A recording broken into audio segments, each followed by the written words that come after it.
Good afternoon. आगे इसके आगे जो क्लास हुआ था उसमें क्या हुआ था, वेदरिंग अपक्षय या विखंडन का कुछ कॉन्सेप्ट, कुछ टर्म्स के बारे में बताया गया था। अपक्षय और अपरदन माने इरोशन, दोनों में अंतर बताया गया। आज का जो क्लास होने वाला है वो क्लास 9 का अपक्षय या विखंडन, उसका जो वर्गीकरण या उसका जो प्रकार है। मैंने कहा था इसके पहले जो क्लास हुआ था उसमें अपक्षय 3 प्रकार का होता है मेनली। फर्स्ट क्या, भौतिक या यांत्रिक विखंडन, सेकेंड रासायनिक विखंडन, थर्ड जैविक विखंडन। फर्स्ट जो है भौतिक या यांत्रिक विखंडन, इसके बारे में जो बताया गया था, ये मेनली 3 तरह का जो कंपोनेंट्स होता है उसके द्वारा होता है। फर्स्ट है तापक्रम परिवर्तन के कारण ये यांत्रिक विखंडन होता है। यांत्रिक विखंडन क्या है कि जहाँ मरुभूमि अंचल में क्या होता है, वहाँ दिन में तापमात्रा अधिक होता है, रात में तापमात्रा कम होता है। तो दिन में तापमात्रा अधिक होने के कारण शिला या चट्टान संकुचन होता है या प्रसारण होता है। ये जो संकुचन और प्रसारण की वजह से शिला क्या होता है, चूर्ण विचूर्ण होता है। और यहाँ विभिन्न तरह का शिला या चट्टान होता है, इसीलिए विभिन्न तरह का वेदरिंग या विखंडन होता है। फर्स्ट है पिंड विच्छेदन, सेकेंड दानेदार विघटन, थर्ड अपदलन, फोर्थ विचूर्णन। अब जानेंगे कि ये एक एक के बारे में देखेंगे। क्या है, फर्स्ट है पिंड विच्छेदन। पिंड विच्छेदन या ब्लॉक डिसइंटीग्रेशन। ब्लॉक डिसइंटीग्रेशन क्या है, ये जो है चट्टान, एक के ऊपर एक चट्टान है, मेनली परतदार चट्टान में या अवसादी चट्टान में ये होता है। ये जो चट्टान है ये दिन में तापमात्रा अधिक के कारण ये प्रसारित होता है, फिर तापमात्रा कम होने के कारण संकुचित होता है। ये जो संकुचन और प्रसारण के लिए ये ब्लॉक वाइज एक एक ब्लॉक करके एक से अलग हो जाता है। ये देखने में बॉक्स बॉक्स या ब्लॉक की तरह होता है। ऐसे जो शिला या चट्टान का परिवर्तन होता है, रूप परिवर्तन होता है या चूर्ण होता है, चूर्ण विचूर्ण, इसको बोलते हैं ब्लॉक डिसइंटीग्रेशन। ये यांत्रिक या भौतिक विखंडन में क्या होता है, इसका रूप में बदल आता है, परिवर्तन आता है, लेकिन इसका कैरेक्टरिस्टिक्स फीचर्स सेम होता है। तो ये फर्स्ट हो गया पिंड विच्छेदन या ब्लॉक डिसइंटीग्रेशन। सेकेंड क्या है, दानेदार विघटन। दानेदार विघटन होता है जो विषम सत्व, मतलब विभिन्न तरह का जो फीचर्स का ये चट्टान होता है, जैसे कि क्वार्ट्ज, फेल्सपार, सिलिका, एक साथ माने बहुत सारा चट्टान का जो मिश्रण होकर एक चट्टान बनता है। इसमें एक चट्टानों में विभिन्न तरह का खनिज या मिनरल्स है। ये विभिन्न तरह का खनिज का कैरेक्टरिस्टिक्स या ताप शोषित करने का क्षमता अलग अलग होता है। कोई ज्यादा ताप ग्रहण करते हैं, कोई कम, ऐसे अलग अलग इसका संकुचन और प्रसारण होता है। ऐसे अलग अलग होने के कारण ये बहुत जोर से आवाज होके इसका चूर्ण विचूर्णन होता है और एक दूसरे से अलग हो जाता है। ये होने से बंदूक की गोली का जो आवाज होता है उस तरह होता है। तो ये इसको क्या कहते हैं, दानेदार विघटन, और दाना दाना जैसा अलग हो जाता है इसमें। थर्ड है अपदलन। अपदलन क्या है, ये मेनली समसत्व, मतलब होमोजेनियस जो चट्टान है, मतलब सेम कैरेक्टरिस्टिक्स का जो चट्टान है उसमें होता है। इसमें क्या होता है, इसमें प्याज का जो छिलका होता है, ये प्याज के छिलके की तरह ऊपर से एक पार्ट दूसरे पार्ट से अलग हो जाता है।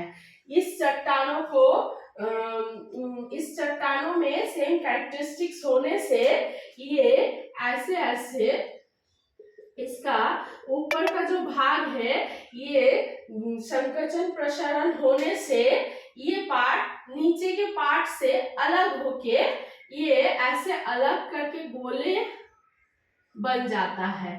मतलब ये ऊपर का पार्ट अलग हो गया तो ये जो है ऐसे बन जाता है। इस प्रक्रिया में, अपदलन प्रक्रिया में, ये क्या होता है, मेनली ग्रेनाइट शिला जो चट्टान है उसमें हो सकता है, और पिंड विच्छेदन जो था वो बैसल्ट शिला में होता है मेनली। और विचूर्णन क्या है, विचूर्णन भी रेगिस्तान या मरु अंचल में विभिन्न तरह का चट्टान ऐसे तापक्रम शोषित करने से संकोचन प्रसारण के कारण फट जाता है, उसके बदले चूर्ण विचूर्ण होकर अलग अलग जगह में फैल जाता है। इस प्रक्रिया को कहते हैं विचूर्णन। ये हो गया तापक्रम परिवर्तन होने से जो विखंडन या वेदरिंग होता है उसके बारे में डिस्कस कर दिया। नेक्स्ट क्या था, तुषार या पाला। तुषार या पाला होता है पर्वतीय अंचल में, जो उच्च अक्षांशीय अंचल है, पर्वतीय अंचल है जहाँ ठंडा अधिक होता है, या मेरु अंचल में माने पोलर रीजियन में होता है। ये कैसे होता है, ये ऐसे एक चट्टान है जिसमें एक दरार पड़ गया, इस दरार में पानी जम जाता है। पानी जमने के बाद जब ठंडा होता है बहुत, इस टाइम क्या होता है, ये पानी बर्फ में बदल जाता है, तो बर्फ का आयतन ज्यादा होता है, इसके कारण ये बर्फ के प्रेशर से यहाँ शिला या चट्टान फट जाता है चारों तरफ।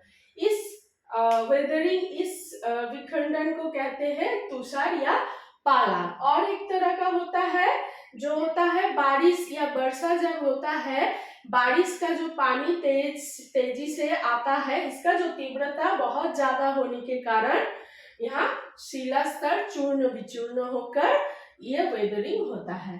नेक्स्ट हम लोग चले जाते हैं भौतिक या यांत्रिक के बाद आता है रासायनिक विखंडन। रासायनिक विखंडन होता है पानी से कोई गैस जैसे कि ऑक्सीजन, O2, CO2 या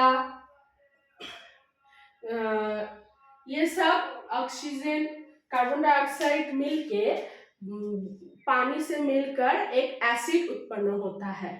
ये एसिड उत्पन्न होने से ये जब चट्टानों में जाके रिएक्शन करते हैं, उससे जब शिला स्तर या चट्टान चूर्ण विचूर्ण होता है, उस वेदरिंग को बोलते हैं रासायनिक विखंडन या रासायनिक अपक्षय। रासायनिक अपक्षय को भी विभिन्न तरह का डिविजन या प्रकार होता है। फर्स्ट है ऑक्सीकरण। ऑक्सीकरण होता है, नाम से ही जाना जा रहा है कि यह ऑक्सीजन द्वारा हो रहा है। इसमें क्या होता है, ferrous FeO+O2, ferrous oxide oxygen से विक्रिया होकर होता है फेरिक ऑक्साइड। फेरिक ऑक्साइड फिर ऑक्सीजन और जल या पानी से मिलकर होता है फेरिक ऑक्साइड, या इसमें लिमोनाइट बनता है। फेरस ऑक्साइड, ऑक्सीजन और जल एक साथ मिलकर ये जो बनता है वो होता है लिमोनाइट। जैसे हम लोग जानते हैं लोहा बहुत दिन बाद बाहर फैलने से उसके ऊपर एक मरीच पड़ जाता है, ब्राउन कलर का, वो इसके कारण ही होता है। नेक्स्ट जो है वो क्या है, कार्बनीकरण। कार्बनीकरण क्या होता है, कार्बन डाइऑक्साइड से जल एक साथ मिलकर बनता है कार्बनिक एसिड। कार्बनिक एसिड फिर कैल्शियम कार्बोनेट से मिलकर कैल्शियम बाइकार्बोनेट बनता है। कैल्शियम कार्बोनेट से कार्बनिक एसिड का जो विक्रिया होता है उससे कैल्शियम बाइकार्बोनेट होता है। इस प्रक्रिया से इससे जो शिला स्तर चूर्ण विचूर्ण होता है। नेक्स्ट क्या है, जल यजन। जल यजन में कैल्शियम सल्फेट से जल का विक्रिया होकर क्या होता है, जिप्सम होता है। जिप्सम एक मिनरल्स होता है, जिप्सम। ऐसे नेक्स्ट है डिसिलिकेशन। डिसिलिकेशन क्या होता है, पानी H2O जल क्या होता है, दो भागों में बांट जाता है, H+ आयन में, OH- आयन में। ये अलग होके जो विक्रिया होता है चट्टानों के ऊपर, और इसके बाद जो चूर्ण विचूर्ण होता है इसी के वजह से, डिसिलिकेशन की वजह से। और नेक्स्ट है घोल। घोल क्या होता है, सॉल्यूशन। जो द्रव खनिज होता है वो पानी में घुलकर वियोजित होता है, इसी के कारण, घोल के कारण या सॉल्यूशन के कारण। और लास्ट एक है चिलेशन।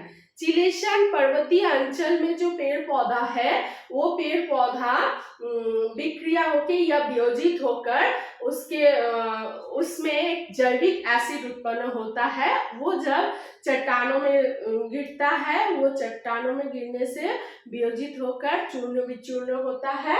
इस प्रक्रिया को चिलेशन कहते हैं। ये हो गया हमारे रासायनिक विखंडन का भाग या प्रकार। सबका रिएक्शन यहाँ पर दिया गया है। नेक्स्ट है जैविक विखंडन। जैविक नाम से ही सुना जाना जा रहा है कि जैविक क्या क्या इसमें कंपोनेंट्स है, जीव जंतु है, पेड़ पौधे है, मनुष्य है।